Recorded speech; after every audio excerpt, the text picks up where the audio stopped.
Hey, this is Ryan from Muscle Without Meltdown. I want to have a quick chat with you guys about a tired topic, so I want to approach it from a little different angle. But the topic or the debate of, should you bulk and cut or should you just try to gain, or how should you approach this? So, real quick, my 2 cents on all that is that if you are someone who is underweight, then definitely you should eat in a calorie surplus and put on some fat, and also enjoy the fact that you're going to make better muscular gains in that state as well. Though in that case, we might not ever be looking to have that person cut. We might just be wanting to permanently take them from, let's say, a really low body fat where they can't make progress to a healthier one. Let's say it's a man and they come to me and they're 9% somehow.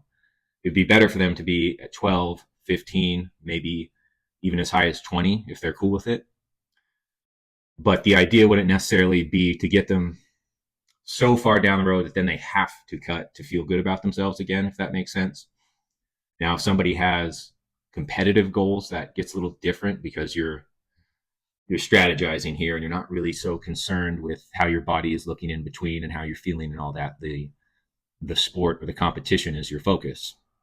But at least not yet. I don't particularly work with a lot of competitive athletes, bodybuilders. So for just the average person, if you're underweight, you bulk. And if you're already at a healthy body fat, I would not add any more, than a couple hundred calories in, maybe just, pardon, the pun, but, bulk up your pre-training meal or something and, do that consistently. And that should have you covered, because it seems to me, as far as we can tell, there's not some added benefit to consuming a surplus, 500, 1,000 calories versus 200. Like, it just makes you fatter in the long run without really accelerating the muscle building process.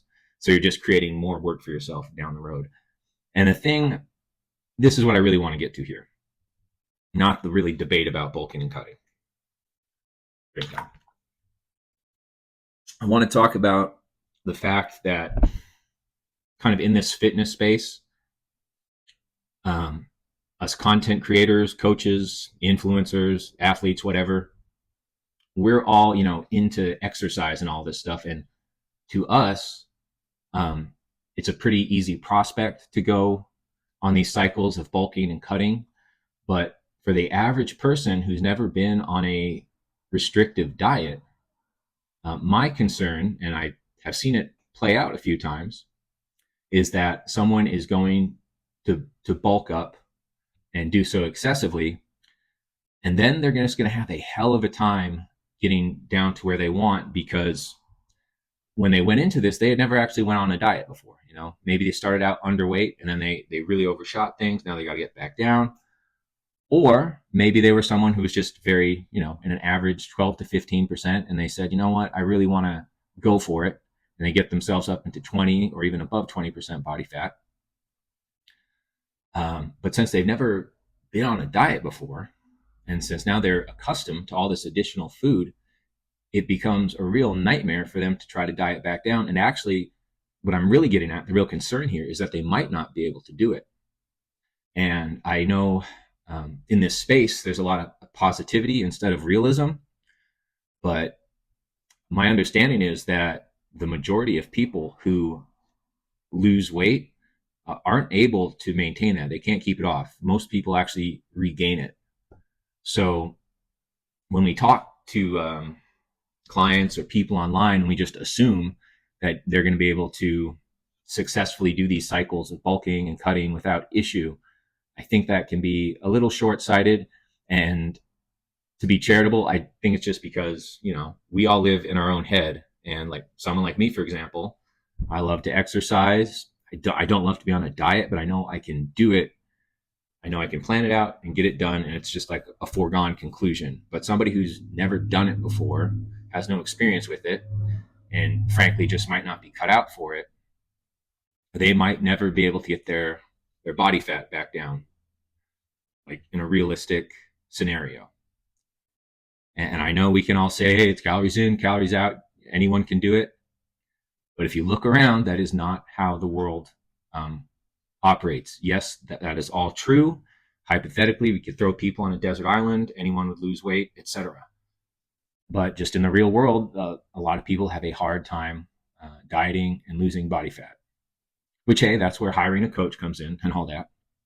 Um, but even then, there are no guarantees, right? Because once you stop working with the coach, you might go right back to where you were if you didn't develop a tool set.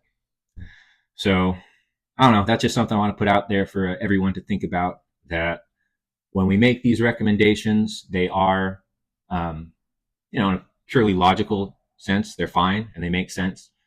But you want to think in terms of the real world and how people are and how things operate. And the fact is that a lot of people have a very hard time sticking to a diet, losing fat, and keeping it off. So if you're someone thinking about, going bear mode and trying to put on as much muscle as possible, I don't want to like rain on your parade and say don't do it, but definitely have a tough conversation with yourself and examine if cutting down is something that might be really difficult for you, and maybe you might not be able to do it. Anyway, like I said, not trying to be negative, just want to put that out there. I will catch you guys next time.